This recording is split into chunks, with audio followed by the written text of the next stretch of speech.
years old. Who got you started? Sears catalog, Christmas book. I seen a metal detector, and my mother and father got it for me for Christmas. Of course, about the most I ever found with it was a pull tab, but that's what got me hooked on it. And you two just started together how long ago? Oh, 15, 20 years ago. yeah, probably 20 years ago. So tell me about what you found here. Well, one of them is a $5 1882 gold Liberty head. I was searching around an old hotel site from the 1850s that had a saloon next to it. I was swinging my metal detector up against a fallen tree, and I ran across the can. So I always check my holes afterwards. So I threw the can up, put it away, checked the hole again. I was still getting a good signal. It was actually better than what the aluminum can was giving. So I dug a little bit, about 4 inches down, that $5 gold coin come up.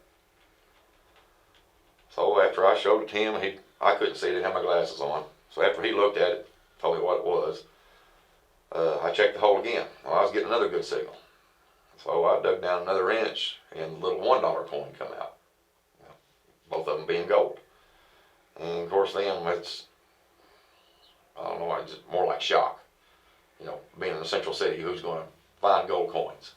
You find them out west a lot because they used them out there, but not around the East Coast. Was this the biggest find since you've been with him, or the most Yeah. exciting? Yeah. What'd Like you I said- think? Yeah, like I said, it didn't bother me until you found the second one.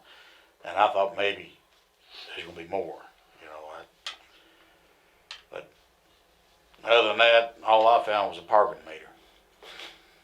Yeah, but It's been stolen, I think, mm-hmm. and busted up and thrown down over the railroad tracks and found it. For the coins inside? The No, money no, inside? no, no. Just for I thought there'd be coins there, but never found a coin. I mean, that's why someone might steal Yeah, it to yeah, get it yeah, to get stole- the coins out. Yeah.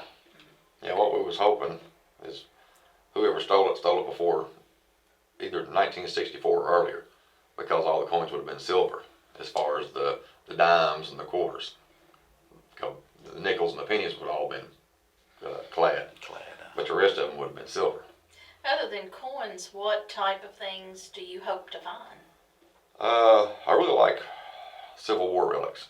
Bullets, artillery shells, cannonballs, bayonets, that ever elusive sword that nobody ever finds. Mm-hmm. Some of my finds have been gold rings, diamond rings, necklaces,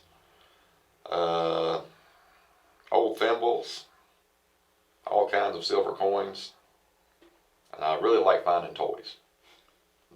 The old toys from the 20s, 30s, and 40s, because the main thing about that is it gets me thinking about that little kid that lost them. You know, how did he feel or she once they realized, you know, I haven't got that toy anymore, where is it at? Do you feel like you've got around to a whole lot of what would have been old stores, or are there a lot out there that you still need to? There's a bunch. Just here in Madisonville, I've got maps dating back to the mid-1800s on it. Wow. And you would not believe where some of the old places used to sit, what they used to store.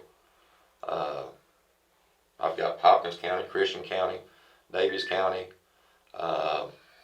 Hancock County, Butler County, Warren County, Jefferson County. I've got maps dating from the mid-1800s for all those counties that show all the buildings and what used to be there. What about around rivers? Rivers are a good place if you can find a ford, and a ford is where they used to cross a river in shallow spots. Around old ferries, if you can find out where the old ferries back in the 1800s operated, that could be a good spot. Shallow creeks, that's a good place to find stuff. Mm-hmm. If you can tell where the creeks used to be, because over 100, 200 years, creeks change quite a bit. You wouldn't believe how much the path of a creek will change. So what me and Clyde does is we drag out the maps and we look at where the creeks run back then. and we'll take a satellite image that's zoomed in, and we'll see where it runs now. So if we can find that part of the creek that still exists, that was there back then that's a good place to search. But Kentucky does have laws concerning metal detecting.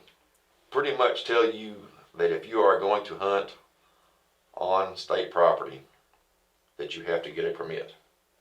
If you're hunting on state property and you do find anything, say I found this coin on state property, then what will happen is I'll have to turn that in. Well, they'll have the state archaeologist or someone with enough credentials to come out, and they will take over that spot. They will take this coin and they will start their own dig.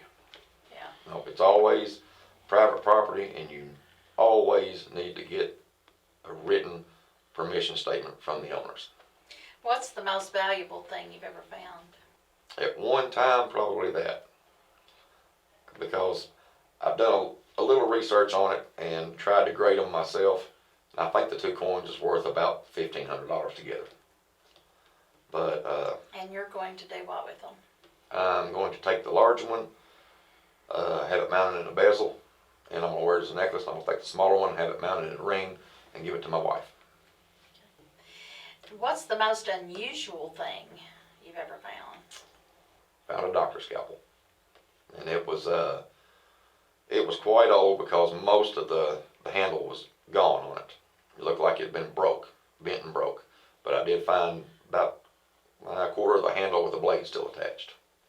Are these the only gold coins you've ever found? I found a gold coin replica. It was a Mexican peso, but it was in a gold ring. But it was actually a replica coin, so it was modern.